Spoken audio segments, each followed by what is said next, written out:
Hey guys, so today we'll be doing a video on how I use different colors and how I think about creating patterns within the kusudama itself. So not just thinking about solid color kusudamas, but kusudamas with maybe 2 colors or 3 colors or some different ratio of colors within the kusudama. And so that's kind of what we're going over today. So to kind of get started, let's talk a little bit about, just in general, the structure of a Takuma Fusei Rose unit kusudama. So kind of I'll use this piece that I made before, this chain, which is just, a nice classic rainbow one, as an example. And so each kusudama has 30 units in it, right? But the 30 units are spread out into 6 layers of 5. So of course we make, in our assembly videos I talk about making points of 5. All these points have, 5 units, right? But there's actually 6 layers that go into this. And so this is the first, and I use this example because the colors are very easily visible in how I do the layers. We have the purple is the first layer, blue the second layer, green third, yellow fourth, orange here is the 5th layer, and red is the 6th layer. And there's basically 30 units, so 6 layers of 5, 5 times 6 is 30 total units. And that's one way of thinking about different patterns that you can do with different unit colors in this kusudama basically. So in this example, and we'll kind of be applying, I guess, this to our moon example. So my thinking is, when I kind of first conceived this kusudama chain, the first new moon obviously is going to be all black. The new moon, there's no moon, right? It's invisible. And then the second piece, the waxing crescent, I'll have just 5. So the first 5 units here, gray, and the rest of the kusudama will be black. The next one, the half moon, will have 15 and 15. So the first 3 layers will be gray, the next 3 layers will be black. For the waxing gibbous, we'll do the exact opposite. So we'll do 25, so the first 5 layers will all be gray, kind of showing that almost full moon, and the last 5 will be black. The full moon will obviously be all gray, and then going back the other way, we'll have 25 gray, the last layer will be 5 black, to the half and half, and so on and so forth till we're back to that all black new moon again. And so that's kind of one way of manipulating the look, I guess, of a kusudama based on these layer patterns that we see in something like this, where, again, the layers are all very easy to see. And so with that in mind, we'll kind of get started. I'll quickly run through, or just kind of quickly fold the full moon, because it's all black, there's really nothing to see there, but I'll kind of start chatting and talking with you guys again as we go into the waxing crescent.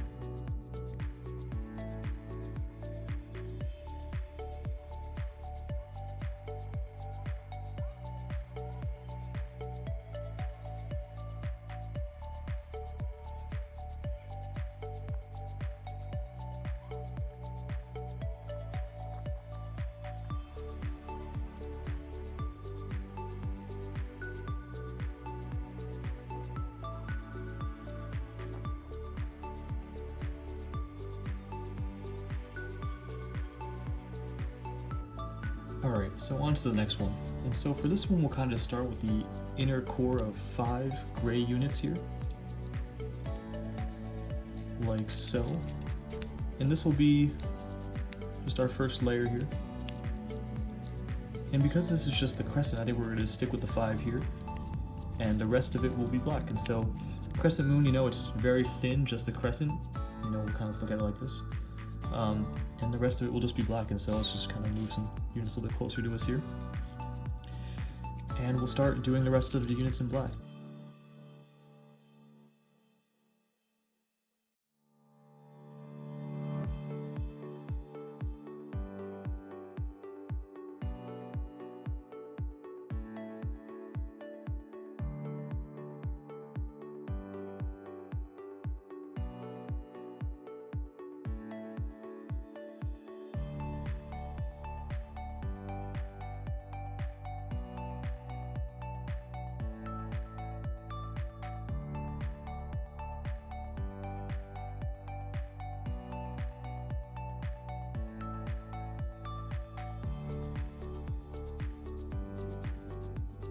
Okay guys, so let's do that half moon.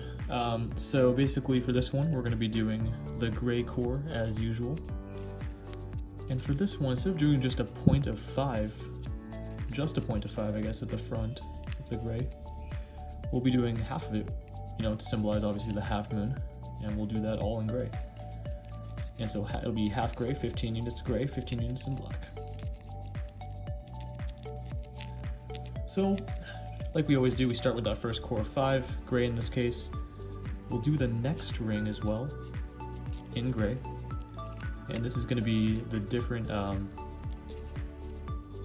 style of assembly compared to the previous one where we kind of did point by point. Because once we have that first core, it didn't really matter what we did because it was already black. We're going to want to do gray around the entire second ring without completing any of the points just yet. Now I suppose you could, if you really wanted to, complete those points, but you just have to remember, when to put a gray one in, when to put a black one in. And I guess, you probably could do that. It probably wouldn't be too hard to figure out, but in this case, we'll just kind of do gray around this whole ring here. And so as you can see, layer 1, all gray. Layer 2, so 10 units in, also all gray. And now we'll do layer 3 as well. And so layer 3, we'll just kind of attach, I guess a unit like this over here to make layer 3. And what you could actually even do is, because we're doing 3 layers here and the rest will be black, you can kind of start completing these with black as you kind of go. And so do something like this. So we'll do gray on the top here, because again, we still want that third layer of gray. And to complete that last one, we'll use a black unit.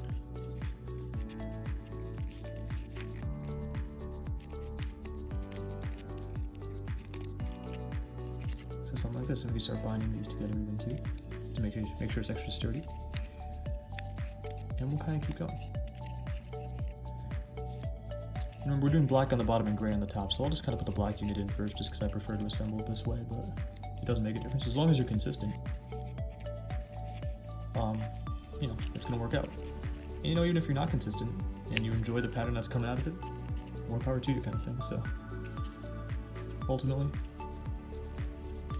art is up to the artist. You kind of assemble how you like, depending on what pattern you're kind of looking for. But in this case, I'm kind of looking for black to be on the bottom there and put the gray unit on top, just like this. And we'll do it one more time.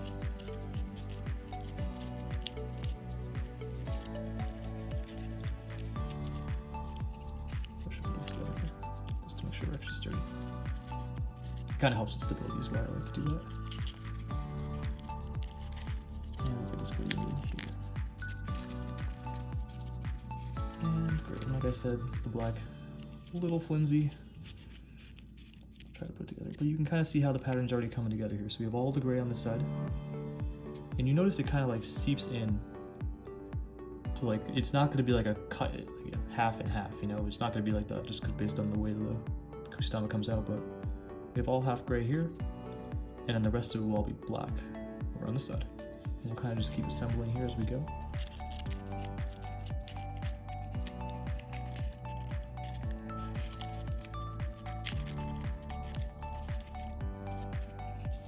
But I'll just kind of preface. Oh, man, I drop these way too often.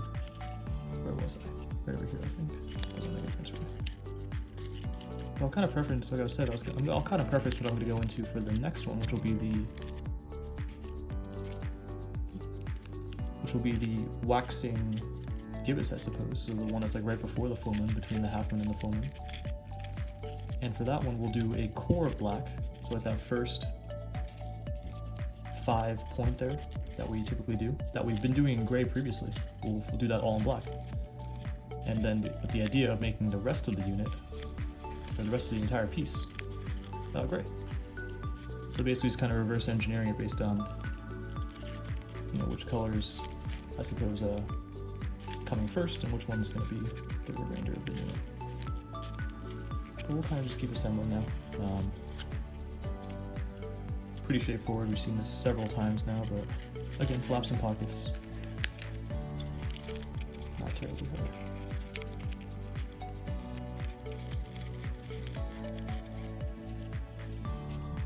I actually like the fact that half of it's gray now, I think, because the gradients are so much more stable, just because of the the thickness of the paper makes it a little bit more sturdy, which is nice in terms of structural integrity when you're assembling.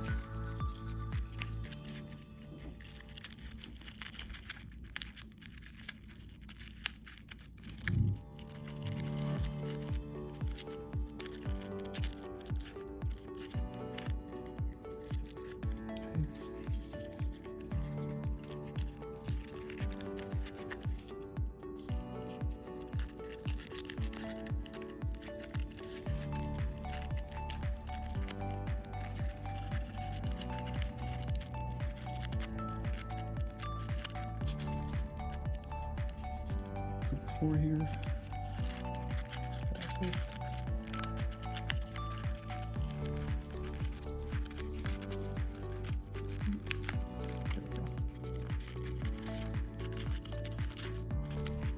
Cool.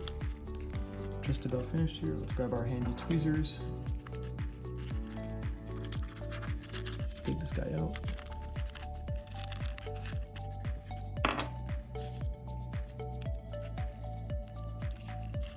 I lost you.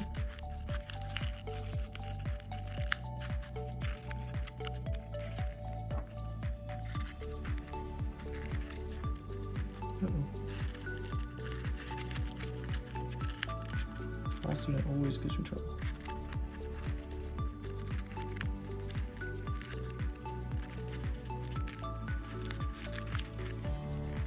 And there we go. Last few flaps in the pockets here.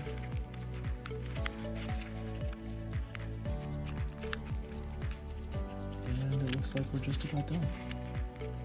Just do a quick check, make sure all the flaps made it into pockets, and it looks pretty good. And so, as you can see, we started with half white or half gray here. We kind of transitioned into black, and you can kind of see, like I said, you get that like streaking into it, but that's totally okay.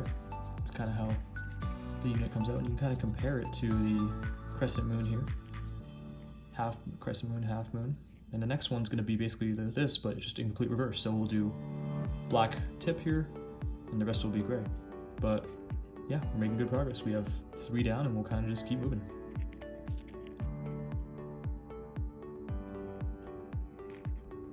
All right, so last one I'll do on camera, we'll just do the waxing gibbous, and I'll do the rest off camera here just because, yeah, but I'll speed through this one though. So, go, speed.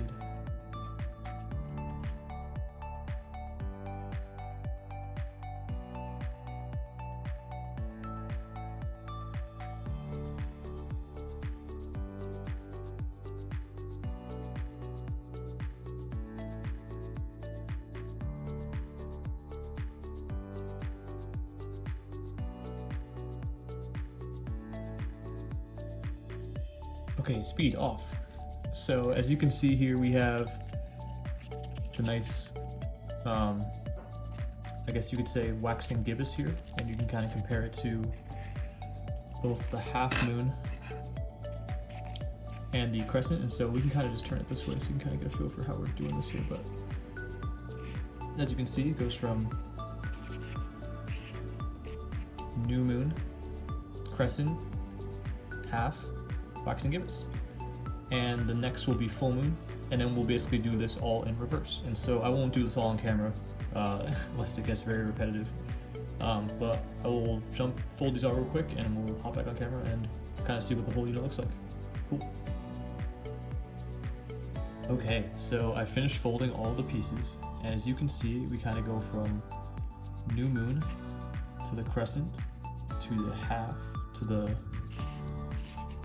I guess, to the waxing gibbous, full moon, and then back, waning gibbous, half moon, waning crescent, and then new moon again on the end here. And so this is 9 kusudamas, 270 units. And so I hope you guys enjoyed this video. I'll do one more video kind of showing you guys how I string them all up, in case that's something you guys are interested in doing as well, and put them all on, the string to make the chain.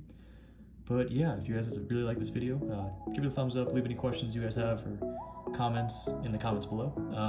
Yeah, I'll see you guys next time. Thanks for watching.